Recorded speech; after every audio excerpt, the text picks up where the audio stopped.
Hallelujah. Good morning. ಬೆಳಗಾಯ್ತು ಪ್ರಿಯರೇ, 7 ಗಂಟೆ ಆಯ್ತು. ಯಾವಾಗ್ಲೋ ಬೆಳಗಾಯ್ತು ಬಿಡಿ. ಅನೇಕ ಹೊರದೇಶದವರು ಸಹ ಈ ಕಾರ್ಯಕ್ರಮ ವೀಕ್ಷಿಸುವಂತವರಾಗಿದ್ದಾರೆ. ಈ 7 ಗಂಟೆಯ ಕಾರ್ಯಕ್ರಮಕ್ಕಾಗಿ ಎಷ್ಟೋ ಜನರು ವೇಟ್ ಮಾಡ್ತಿದ್ದಾರೆ ಎಂದು ಗೊತ್ತಾಗ್ತಿದೆ. ಕರೆಕ್ಟಾಗಿ ನೀವು ವೇಟ್ ಮಾಡ್ತಾ ಇರುವುದರಿಂದ 7 ಗಂಟೆಗೆಲ್ಲ ಪ್ರತಿ ದಿನ ಅನುದಿನದ ಧ್ಯಾನದ ಮೂಲಕ ದೇವರ ವಾಕ್ಯ ನಿಮ್ಮ ಮುಂದೆ ತರ್ತಿದ್ದೇನೆ. ಬನ್ನಿ, ಈ ದಿನವೂ ಕೂಡ ವಾಕ್ಯವನ್ನು ಧ್ಯಾನಿಸೋಣ ಚಿಕ್ಕ ಪ್ರಾರ್ಥನೆಯೊಂದಿಗೆ. ಪರಿಶುದ್ಧ ದೇವರೇ, ನಿಮಗೆ ವಂದನೆಗಳು.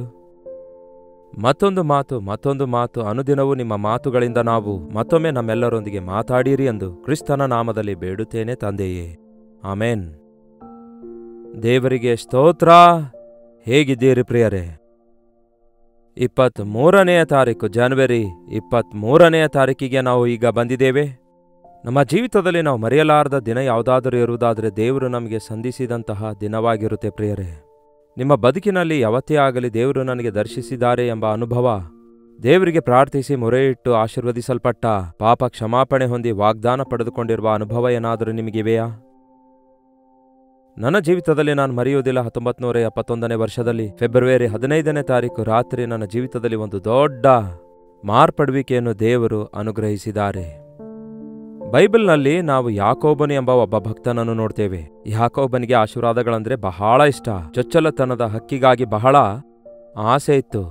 ಅದಕ್ಕಾಗಿ ಎಷ್ಟೋ ಅಡ್ಡದಾರಿ ಹಿಡಿಯುತ್ತಾನೆ, ಎಷ್ಟೋ ಪ್ರಯತ್ನಗಳನ್ನು ಮಾಡ್ತಾನೆ, ಏನೇನೋ ಮಾಡುತ್ತಾನೆ. ತಾನು ಆಶೀರ್ವದಿಸಲ್ಪಡಬೇಕೆಂದು ಬಯಸಿ ಏನೇನೋ ಪ್ರಯತ್ನಗಳನ್ನು ಮಾಡ್ತಾನೆ. ಅಣ್ಣನಿಗೆ ಮೋಸ ಮಾಡ್ತಾನೆ, ತಂದೆಗೆ ಮೋಸ ಮಾಡ್ತಾನೆ.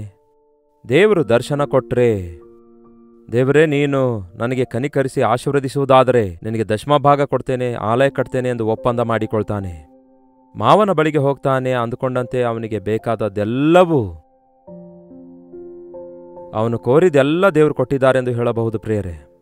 ಒಬ್ಬರಿಗಿಬ್ಬರು ಹೆಂಡತಿಯರು, ಮಕ್ಕಳು, ವಸ್ತು ವಾಹನಗಳು, ಹೊಲದ ಬೆಲೆಗಳು ಎಲ್ಲವೂ ಸಿಕ್ಕುವು. ಆದರೂ ಅವನ ಮನಸ್ಸಲ್ಲಿ ನೆಮ್ಮದಿ ಇರಲಿಲ್ಲ. ಮಾವನ ಬಳಿಗೆ ಕೂಲಿ ಆಳಾಗಿ ಹೋಗಿ ಪ್ರಯಾಸ ಪಡುವವನಾಗಿಯೇ ಉಳ್ಕೊಂಡ.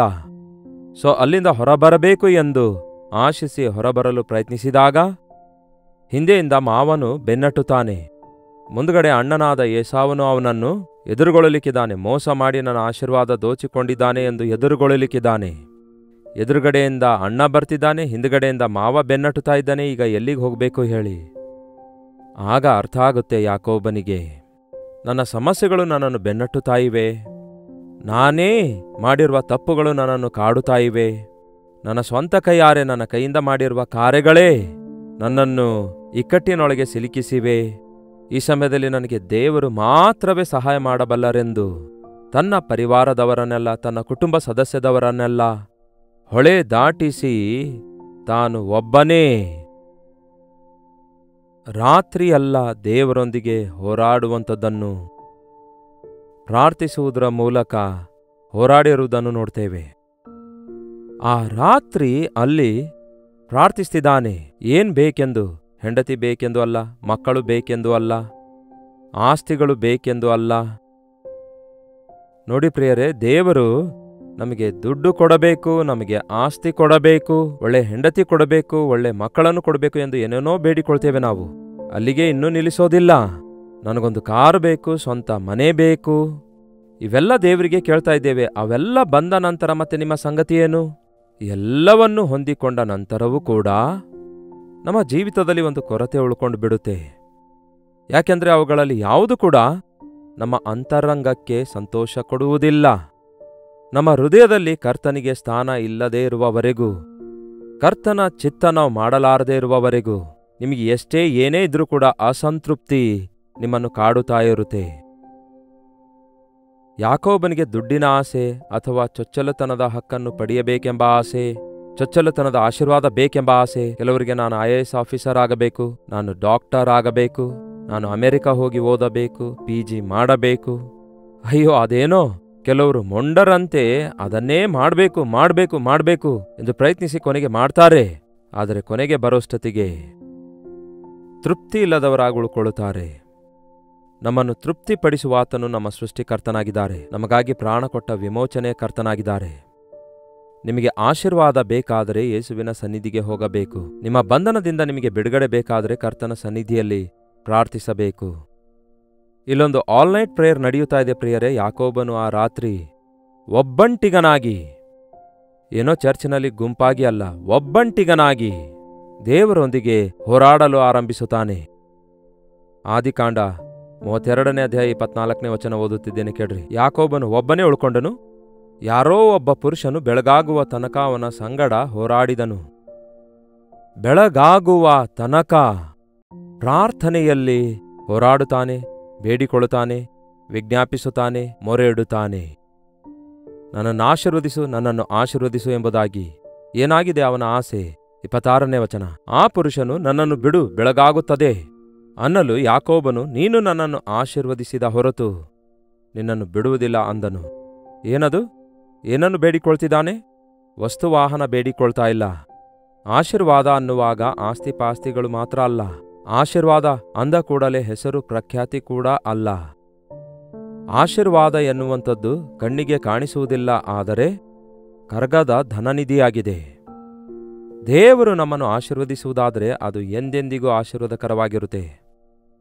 ಆ ವಿಧವೆಯ ಮಡಿಕೆಯಲ್ಲಿರುವ ಸ್ವಲ್ಪ ಹಿಟ್ಟನ್ನು, ಮೊಗೆಯೊಳಗಿರುವ ಸ್ವಲ್ಪ ಎಣ್ಣೆಯನ್ನು ದೇವರು ಆಶೀರ್ವದಿಸಿದ್ರು. ಏನಾಯಿತು? ಲಕ್ಷಾಂತರ ಮೊಗೆಯಷ್ಟು ಎಣ್ಣೆ ಆಯಿತೋ? ಕೆಲವು ಕ್ವಿಂಟಲ್ವರೆಗೂ ಹಿಟ್ಟಾಯಿತೋ? ಇಲ್ಲ.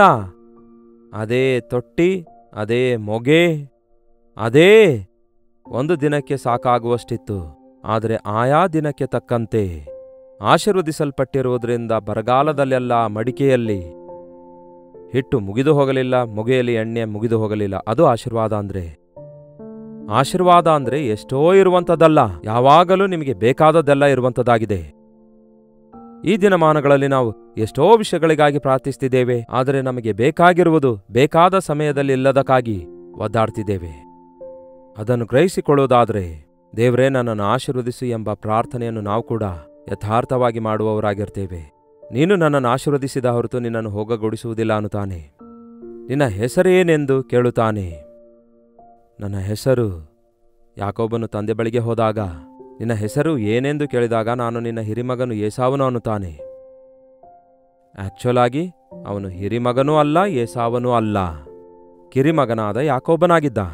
ಈಗ ದೇವರು ಇವನು ಎಲ್ಲಿ ತಪ್ಪು ಮಾಡಿದ್ದಾನೆ, ಎಲ್ಲಿ ಸುಳ್ಳು ಹೇಳಿ ಆಶೀರ್ವಾದ ದೋಚಿಕೊಂಡಿದ್ದಾನೆ, ಈಗ ಅವನು ಆಶೀರ್ವಾದ ಹೊಂದಿಕೊಳ್ಳಬೇಕಾದರೆ ಆ ವಿಷಯದಲ್ಲಿ ಯಥಾರ್ಥತೆಯನ್ನು ತೋರಿಸಬೇಕೆಂದು ಬಯಸಿದ್ರು. ಸುಳ್ಳಿನಿಂದ ಸಂಪಾದಿಸುವುದು ಆಶೀರ್ವಾದ ಅಲ್ಲ ಪ್ರಿಯರೇ, ಅದು ಲಂಚ ಆಗಿದೆ, ದೋಚಿಕೊಳ್ಳುವ ಸೊತ್ತಾಗಿದೆ. ಅನ್ಯಾಯದ ಸೊತ್ತು ಅನ್ಯಾಯದ ಆಶೀರ್ವಾದ ಆಗಿರುತ್ತೆ. ದೇವರ ಆಶೀರ್ವಾದ ಯಥಾರ್ಥತೆಯಿಂದ ಮಾತ್ರ ನಾವು ಹೊಂದಿಕೊಳ್ಳುತ್ತೇವೆ. ನಿನ್ನ ಹೆಸರೇನೆಂದು ಕೇಳಿದಾಗ ಇನ್ನು ಸಂದೇಹವಿಲ್ಲದೆ ಒಪ್ಪಿಕೊಳ್ತಾನೆ, ನನ್ನ ಹೆಸರು ಯಾಕೋಬನು. ಯಾಕೋಬನು ಅಂದರೆ ಅರ್ಥ ಏನೆಂದು ಗೊತ್ತಾ ನಿಮಗೆ? ಮೋಸಗಾರನು. ಇನ್ನೊಂದು ರೀತಿಯಲ್ಲಿ ಹೇಳಬೇಕಾದ್ರೆ ಯಾಕೋಬನು ಹೇಳ್ತಾನೆ, ದೇವರು ನಿನ್ನ ಹೆಸರೇನೆಂದು ಕೇಳಿದಾಗ ನಾನು ಮೋಸಗಾರನು ಅನ್ನುತ್ತಾನೆ. ಅಣ್ಣನಿಗೆ ಮೋಸ ಮಾಡಿದೆ, ತಂದೆಗೆ ಮೋಸ ಮಾಡಿದೆ, ಮಾವನಿಗೆ ಮೋಸ ಮಾಡಿದೆ, ಎಷ್ಟೋ ಜನರಿಗೆ ಮೋಸ ಮಾಡಿ ಕೊನೆಗೆ ಮೋಸ ಹೋದೆ, ಮೋಸದಿಂದ ತುಂಬಿಕೊಂಡಿದೆ ನನ್ನ ಬದುಕೆಲ್ಲ ಎಂಬುದಾಗಿ ತನ್ನ ಸಂಗತಿಯನ್ನು ಒಪ್ಪಿಕೊಂಡಾಗ ತಕ್ಷಣವೇ ದೇವರು ಒಂದು ಒಳ್ಳೆ ವಾಗ್ದಾನ ಕೊಡ್ತಾರೆ. ಇನ್ನು ಮೇಲೆ ನಿನ್ನ ಹೆಸರು ಯಾಕೋಬ ಅಲ್ಲ, ನೀನು ಇಸ್ರಾಯೇಲನೆಂದು ಕರೆಯಲ್ಪಡುವಿ.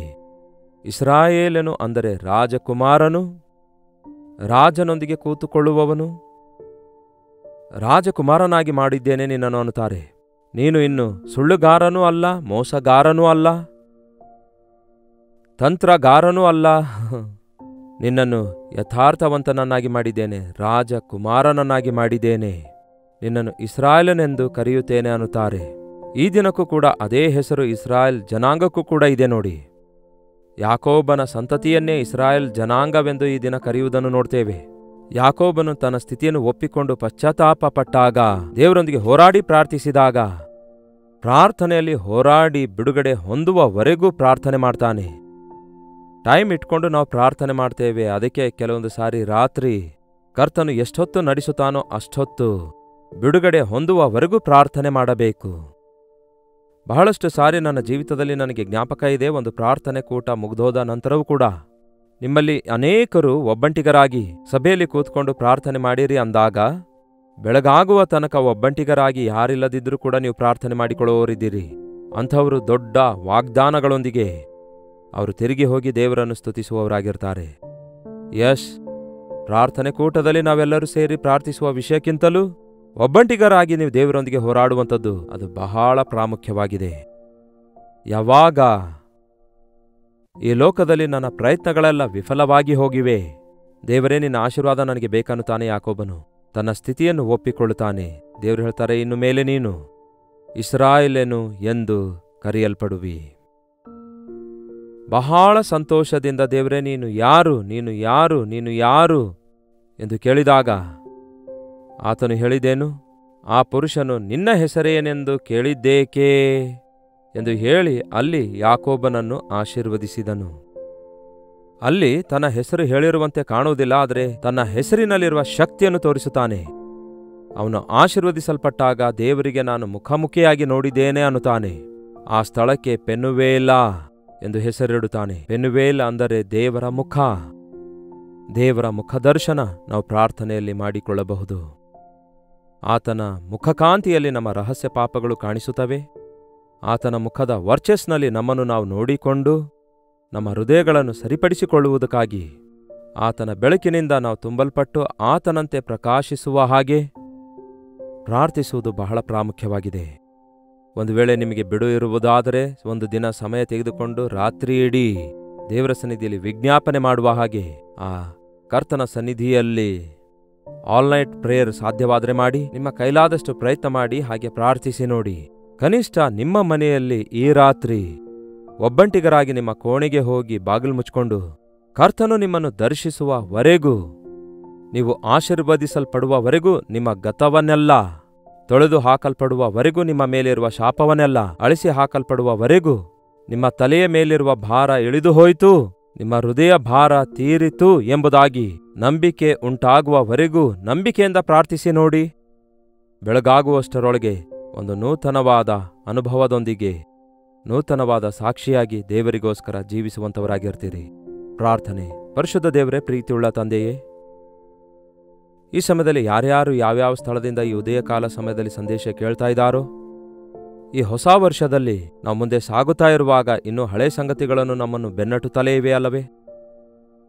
ಆ ಕಟ್ಟುಗಳಿಂದ ನಾವು ಬಿಡಿಸಲ್ಪಡಬೇಕು, ಆ ಕೊರತೆಗಳನ್ನೆಲ್ಲ ತೀರಿಸಿಕೊಳ್ಬೇಕು, ನಾವು ದೇವರ ಪರಿಪೂರ್ಣವಾದ ಆಶೀರ್ವಾದ ಹೊಂದಬೇಕು ಎಂಬ ಮನವರಿಕೆ ಈ ದಿನ ಈ ಮಾತು ಕೇಳುತ್ತಿರುವ ಪ್ರತಿಯೊಬ್ಬರಿಗೂ ದಯಪಾಲಿಸಿರಿ ದೇವರೇ.